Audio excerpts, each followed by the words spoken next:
Welcome करते हैं आपको हेल्थ जोन विद डॉक्टर इनाम दानिश के एक और एपिसोड में। मैं हूं आपके साथ आपकी होस्ट अरम काशिफ और आज भी हम एक नया टॉपिक आपके लिए लेकर आए हैं ताकि हेल्थ इशू के हवाले से आपको अवेयरनेस हो सके।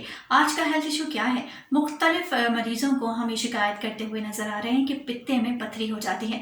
आज मैं डॉक्टर साहब से जानूंगी जो पित्ते की पथरी है उसको फौरी तौर पर रिमूव करवा लेना चाहिए, ऑपरेशन करवा लेना चाहिए या कोई और ट्रीटमेंट भी वो रिकमेंड करते हैं। डॉक्टर इनाम दानिश हमेशा की तरह स्टूडियो में मौजूद होते हैं और आज भी मौजूद हैं। इससे पहले कि मैं उनके जानिब चलूँ, आप सबसे कहेंगे कि अभी तक चैनल को सब्सक्राइब नहीं किया है तो चैनल को सब्सक्राइब कर लीजिए, क्योंकि ये हेल्थ शो है और अवेयरनेस के लिए ही, आपके लिए ही इसको हम कंडक्ट करते हैं। चलते हैं डॉक्टर साहब की जानिब। अस्सलाम वालेकुम। जी वालेकुम सलाम इरम और नाज़रीन को भी अस्सलाम वालेकुम। सबसे पहले यही आपसे हम जानना चाहेंगे कि पित्ते की पथरी का ऑपरेशन कितना ज़रूरी है। आज का ये टॉपिक बहुत इंपॉर्टेंट है। लोग एपिगैस्ट्रिक पेन के साथ आते हैं, यानी कि मैदे के दर्द के साथ, और वो पूछते हैं डॉक्टर साहब कि ये प्रॉब्लम क्या है। अब यहाँ पे बहुत सारी चीज़ें हैं। जहाँ पे मैदा होता है वहाँ पे बहुत सारी चीज़ें हैं जिनकी वजह से पेन हो सकता है। सिर्फ यही नहीं कि ये मैदे का दर्द है, यहाँ पे गॉल ब्लैडर की वजह से भी पेन हो सकता है, यहाँ पे पेंक्रियाज जो है लबलबा उसकी वजह से भी पेन हो सकता है, और बहुत सारी चीज़ें हैं जिसकी वजह से पेन हो सकता है। तो डॉक्टर आमतौर पर यही करते हैं कि एग्जामिनेशन करने के बाद और अल्ट्रासाउंड कराते हैं। जो ही अल्ट्रासाउंड कराते हैं तो उसमें कुछ लोगों के पथरी आती है पित्ते के अंदर। पेशेंट जो ही देखता है कि पित्ते में पथरी है तो वो फ़ौरन सर्जन के पास जाता है। तो अब डिसाइड ये करना है कि जो पेशेंट को पेन हो रहा है वो पित्ते की पथरी की वजह से है भी या नहीं है।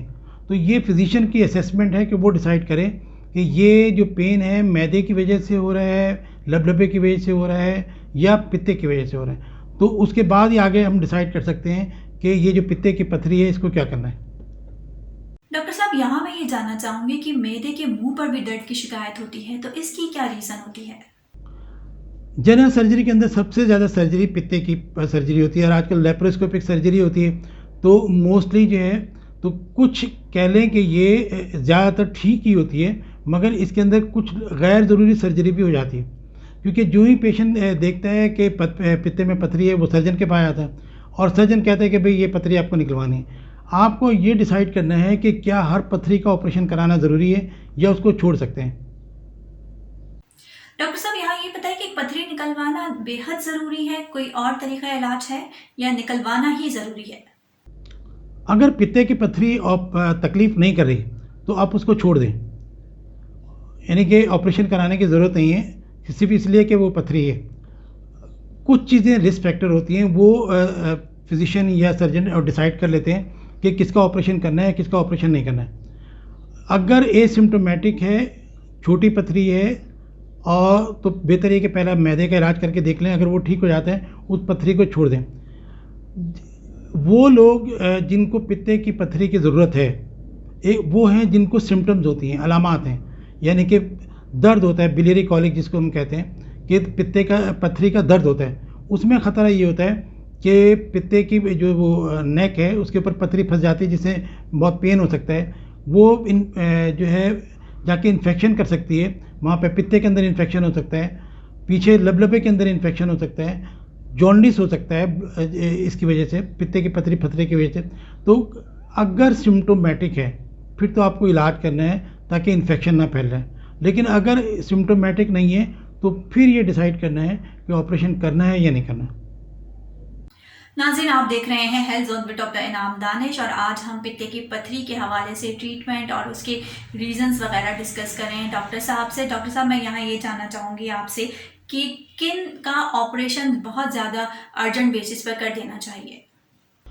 3 चीज़ें ऐसी हैं जिसके अंदर अगर पेशेंट को सिम्टम नहीं भी है और पथरी है तो उसका ऑपरेशन करना चाहिए। एक तो ये कि साइज़, अगर 3 सेंटीमीटर जो है, 3 सेंटीमीटर से ज़्यादा पथरी है तो उसको ऑपरेट करा लेना चाहिए। दूसरे, वहाँ पे अगर कोई पॉलिप है, कोई और ग्रोथ नज़र आ रही है तो गॉल ब्लैडर के अंदर, तो भी ऑपरेशन करा लेना चाहिए। और तीसरे कैल्सिफिकेशन है, पोर्सलिन इसको गॉल ब्लैडर कहते हैं कि कैल्शियम नज़र आ रहा है, क्योंकि ये तीनों चीज़ें ऐसी हैं जिनसे कि कैल्शियम भी, पॉलिप भी और पथरी का अगर साइज़ तीनों का बड़ा तो इसमें कैंसर का रिस्क बढ़ जाता है। तो बेहतर ये है कि गर्चे 1% से भी कम चांसेस होते हैं कैंसर के, मगर 1% भी इम्पॉर्टेंट है। तो अगर ये चीज़ें हैं तो अलामात ना होने के बावजूद, तकलीफ ना होने के बावजूद भी पित्ते का ऑपरेशन करा लेना चाहिए।